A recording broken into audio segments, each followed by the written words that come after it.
L'histoire des jours na Kina TV, la championne. Maman na biso, azo mérité bonheur. Azo mérité qu'on soit heureuse. Papa, aboya ye na âge à 35 ans. Atika ya kenda kokota libala esika mosusu. Maman moni pasi na biso. Lelo kalata zo kokisa 60 ans parce qu'aza na 59 ans. Yango biso bana na ye. Toye koluka Kina TV. Pour te inscrire maman na biso parce que aza ko mérité. Ozala heureuse. Bandeko, suivez l'histoire du jour juste après la pub. Donc aujourd'hui là, c'est du pétrin. Suivez l'histoire des jours au Kozala de suite. Suivez. Bonjour, c'est Babi. Bonjour, Maman Rose. Ah, vous êtes satisfaite? Je suis très contente. Je suis venue, mais comme je n'avais pas encore ici je suis un peu entre les deux. Regardez quand même, on a rien à dire. C'était ma belle fête. Et je vous conseille forcément de jouer chez Maman Rose. Vous ne serez jamais déçus. Regardez quand même le travail à l'émission. La fonte, rien à dire, les peaux. Et vous pouvez aussi des accessoires pour aller avec la robe, la lingerie, les chaussures, tout ce que vous pourriez avoir besoin. Venez nombreux. Venez nombreux chez Rose Couture na France. À Tongaka, donc, aux canicité, à quand même mesure, na téléphone, à tindaka partout dans le monde. Ndeko, Benga, Rose Couture, vraiment, qui manque kaka. Et Tongilinde, c'est ça la différence. Bonjour, bonsoir, ça dépend l'heure à laquelle vous allez suivre la vôtre, la championne, autrement dit, Kina donné, quand on a été là, Kema Fombe, en direct de la Suède. Gros coucou na babone nyon sur Kina TV partout dans le monde. Et c'est Kabozali et je dis bienvenue na ba nouveau abonné. Sentez-vous à l'aise. Ici c'est la famille. On parle de tout sauf rien. Sans oublier les sponsors officiels de Kina TV. Mon vieux Benz ou la Moutuka yata le 4x4 double pression. Ya Suède. Bana ya Congo, bana ya Afrique. Bana ya tous les 5 continents. Boyo Kalisolo. Bandeko.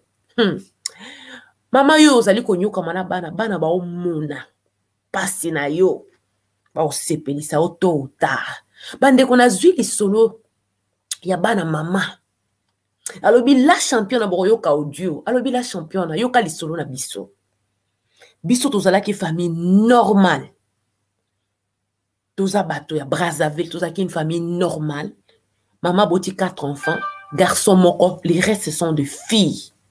Tobande koko la normale. Du coup, un jour comme ça, la championne, papa Nabiso, a zoabi lokone, a kenda, koko talibala, et pas y a moi, c'est mon sous. A kenda zonga te la championne, quand tu dis le terrain ma boulou, le terrain plus que ma boulou, la tricolo. Eh, mokili makamba ndeko na ngai. Okokana likamu jusqu'à la mort vous sépare. Moi si musunda eko séparer bino kosala nini. Ndeko maman lobi la championne maman na biso ton papa kenda ki maman avait 35 ans. 35 ans. Mobali akei atiki maman na 35 ans d'âge, maman tikali na bana 4 yé moko. Alobi maman na biso abunda comme jamais. À se battre pour na kotangisa biso. À se battre pour na kopesa biso vie meilleure. À se battre pour na kosala ni pour na kokipe biso. Bandeko. Totangi malamu. To bandeko zangi lokote mama bunda ki penza. Na ye na Kina TV pour na koloba signe ya reconnaissance biso. Tozana mwa envers mama na biso. Tolandaka émission moko nga na bandeko na nga na Kina TV o bana bazo boya mama na bango ya 60 quelques des années à bala bazo tuna eske na âge na ko kende na mobali wapi la championne na biso to ko pesa annonce na Kina TV mama na biso ko silisa ka ba jour boyete azana vie posée aboti azui ba koko mais tozo monelo comment que zo zanga na vie na ye juste muto akoki kosala nini kozala wana mpona kosolola mo masolo pokwa ndenge ezalaka parce que mama atikala ye moko biso nyonso bana 4 toza na France mama na biso asalaka batour entre Brazza na nini na France donc aza na vie na ye posé nzambe apamboli vraiment ayeba na kosala nini na kose concentrer na carrière na ye ndeko yoka audio ya mwana nda za kolukela mama na bango bonheur yoka bongo to ya kozonga sima na papa na ngamba to la famille normale en fait et du jour au lendemain tala kama makaba couple ya kaka papa na biso akanga biloko na ye moko de ditene ni sala ye akanga biloko na bilamba na ye akina abimana ndako kenda donc wana elaki na 96 Okay. 96 donc akanga biloko akenda kena kofanda pa mwasi mosusu donc on y na Brazzaville guerre esalama na 97 tokimi na bamama makambo ebele en face de enfin ngala mama na ngato biso na mama na biso totikala ti lelo mama na ngato tikala kobala mobali mosusu te alors qu'à l'époque le papa na biso akenda mama na biso azalaki na ba 35 ans et donc ti lelo biso bana tokolinga lelo na komi na 40 ans mama na biso atikala kobala mobali mosusu te a sacrifier vie na carrière na ye na musala na ye na bana na ye en tout cas on a été élevé toi qui parle la forme normal toi qui vous de l'autre côté elle se battait pour que on ait un toit qu'on ait de quoi manger qu'on soit scolarisé la preuve en est c'est que biso nous surtout qui de quoi la biso nous surtout tangi biso nous surtout peto ya kapoto na nguya nzambe vraiment nzamba salisi likota na ngai biso nous surtout tout ça bien tout ça bien donc et témoignage à reconnaissance parce que l'anda qui mission d'ailleurs la fois passée vidéo et ça là qui va bana bazo boye maman la bangwa bala en fait donc et tikte kinga et ça là kinga et ça le quoi la réponse na dikamboana na zulu bapa na bana wana ya basi bazo lingate maman la bangwa za na mobali azu mobali na yena 65 ans avant da bien vraiment ils ont qui témoignage na ngeke za la réponse ya mondeko yo yozo talangai j'ai 20 ans j'ai 25 ans j'ai 30 ans okoki kopekisa bonheur te vraiment mama bokoli bino bokoli des fois kozala na mobali ezaka nde bozokanisa te c'est plus que même les mwamba c'est plus que même les sexes bana balingi mama na bango azwa mobali yango oyo ozotala ngai ndeko soki libala esimbi te excellent na domaine mosusu excellent na domaine mosusu bana wana bakokola nzamba opambolo nzamba opambola yo vous comprenez donc bana baza reconnaissant envers leur maman imaginez-vous ba choc mosusu a bolingo ofandaki na mobali tout était bien mobali akangi bisaka ake libala ake kokota libala na et pas moi c'est mosusu okomile msu komituna na bano 4 nzambe na ngai na bunda kaka bambula pe lokole umena tezo kende osutuki mama aujourd'hui elle a 59 ans 59 ans yango yo ozolanda nga tu ne peux pas faire ça à tes parents ni papa na ni mama na yo azui mobali okomisi mobali ya ennemi na ndenge nini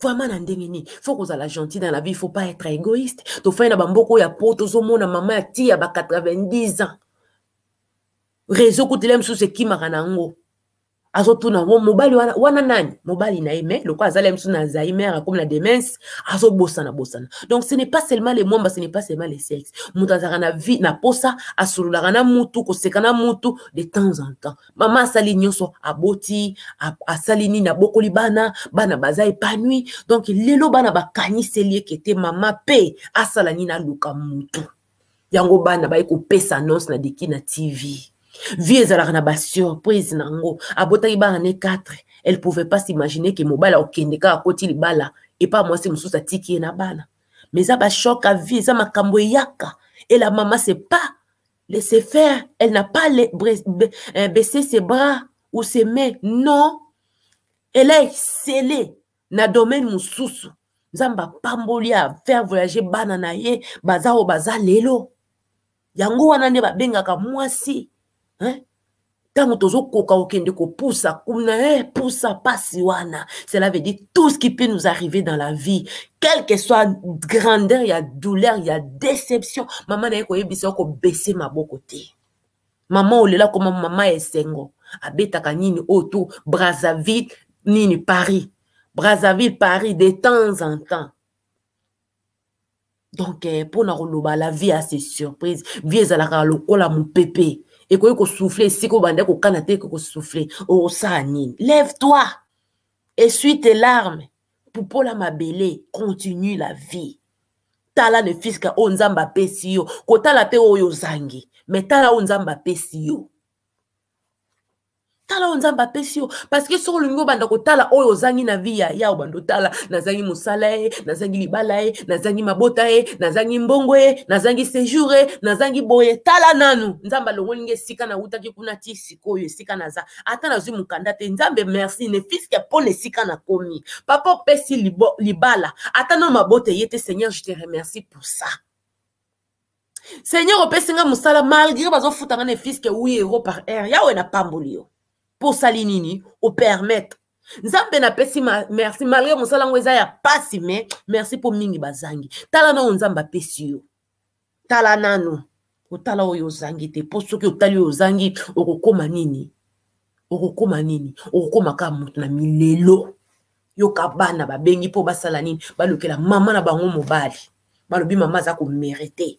Balingi ko mona mama sili sa vie na ekaka boité. Bazo mona eloko moko ezo zanga na vie ya mama na bango eza nani mobali. Boyoka. Situation wana en fait. Pour na koloba que non biso bana, to tika la kokozala égoïste. Vraiment. Parce que parents ceux qui a supporté à sacrifier vie na ye pour na kosalisa bana na ye, a sape na droit à na bonheur. Nga lelo na zobingo la champion parce que je dika kana télé batumti mbemo na kayo na zo profiter que na sala annonce na zo ka mobali pour na maman na ngai. Hello. Parce que ma mère aujourd'hui elle a 59 ans, elle va bientôt aller à la retraite là. Elle a toujours elle vit toujours, elle est toujours entre Brazzaville et Paris parce que nous surtout tous aller à donc pour moi la sali kuna aye la Paris a 20 da biso moke azongi awa na minute la sala biso parce que quand même na confinement makamba Covid lelo et sali que azongi na nité. Mais parce que quand visa na ya kaka azana vie bien akoma azana ndako bien azana ba konsala ya bien vraiment elle a eu une bonne carrière nzamba pambola ye na côté professionnel azon sala ya bien vraiment de ce côté là financièrement il y a pas de problème mais et là que déranger kinga c'est parce que je sens de la voir finir ses jours toute seule Vraiment. ozomona azo si ça va mikolo na ye akoma koma mobange bana bakomi na bakoko aza biso nyonso tu toza na bakli na biso kaka ye moto aza lokwa aza motelengano aza comme si azotelengana en fait ozo comprendre mama na champion en tout cas soki bana boye bazalaka na mokili nyonso tu yo okoma kobude mobala mama na yo okoma kosala tout ya mutu akota te na basentiment ya mutu c'est du pétrin. Mutu te akota na basentiment ya mutu, basentiment ya mama eza ya mama. Alléger tâche na ye. Kosala ki teti te kolakisa ke yo ndo oza na papa, so ozaki na papa. Soka kanisa ke lem subonge bok ba komisika ba komi wana te. Papa nazo sala vie na tranquillement, paisiblement. Siko maman eba na kosala vite po yenda bota, bokola mukana bozo bude même pas bonjour. Bozo sala kilo ke ndako ezala quand même na esengo. Muto akanga sentiment muninga te bande. Toza na 2020 Covid ye. Ememi ba o ememi. Etiki pe ba o etiki na ngolo nzambe. Muto atelemela sentiment muninga te parce que toi qui me suis là, qui est 18 ans, 20 ans ou 25 ans parce que je sais que vous me suivez de temps en temps. La championne à ma mère a fait ceci. La championne à ma mère n'a pas honte. Honte à nini bandeko. Moutatele ma sentiment moningate, ce n'est pas seulement les rapports sexuels que vous pensez. Non. Les relations sont plus que même que ça. Des fois, nos mamans ont juste besoin d'avoir quelqu'un pour causer. Partager des idées. Kongola mounaka, donc ceux qui balobi maman linga balobente papa linga ba ye mukolo boy. Nde lobi nini? Ne lobi nini donc mukolo azana ba sentiment te mama sala nyina fanda ka wana bokolo tango yoko zwa mobali no soki ya ganayen ata ba telemeli yo oki ko zwa manix no ata ba lobi ko yoka te siko nini na mama azana doa ko bala te po bota yo aza na droit te ya kosala nini ya kozwa mobali po abota yo bandeko na oyebisa bino mama na biso azalaka na Londres wana bafandi kimia na mobali ne bao balandaki histoire o bana batelemeli mama na bango na mibali ya bana bakomi kotelemela mama bokilo obi poto yo ekoma na mwa balégèreté moko boye na yo pe mwana ozotika mobali no akota na vie privée ya mama na yo mpo na nini po abalaki yo na bamillion atako to bangombe. Je peux pas te permettre de kokota na vie privée à maman na ngai, pas du tout. Eza na bane bele ba koma ko fanda bazo tonga ba maman na mibali na bango. Na ndenga mabete, oui to tonga ba maman to seki en tout cas Samson Samson a ningisi. Oui. Moko ye penda na mibali wana ya attention. Attention, wana penda je dis attention, lâche les terrains sera ma boulou même. Mais ça donne la chance à la maman. Elle mérite mieux que ça. Mutu moko te akanaka divorce batoto yango. Mutu moko te a planifié ka divorce nos enfants. Aujourd'hui, vous nous condamnez à tout moment. Regarde ceci, regarde cela. Non. Et si ça pas tenir, hein? Qu'est-ce que vous voulez? Mutati kalana pas koufa. Non. Vous souhaitez que vos parents ba bonne chance. C'est la moindre des choses. Bota la bana oyo, bano baza bana Android, bana très intelligent. Bazotala balobi te mama sali nyoso me tokoli eloko moko zozanga na bomo ya mama na lobi mibali oyo ya bescrote loka boyoki yo économie savo ya kokota ki mario koya kutute koyate soko za sérieux parce que asali nyoso mwasa ko sala na vie donc bo meka kutute bino nyoso to boza kuna même na braza partout on a poto 59 ans. Elle vit bien, donc c'est juste kaka ke oso sali nyonso na vie azalata na muto ako simba na loboko basolo la batambola. Pourquoi? Avant ils allaient trop tard. Donc c'est un peu ça mes amours. La lingi bino mingi, la lingi bino vraiment mingi.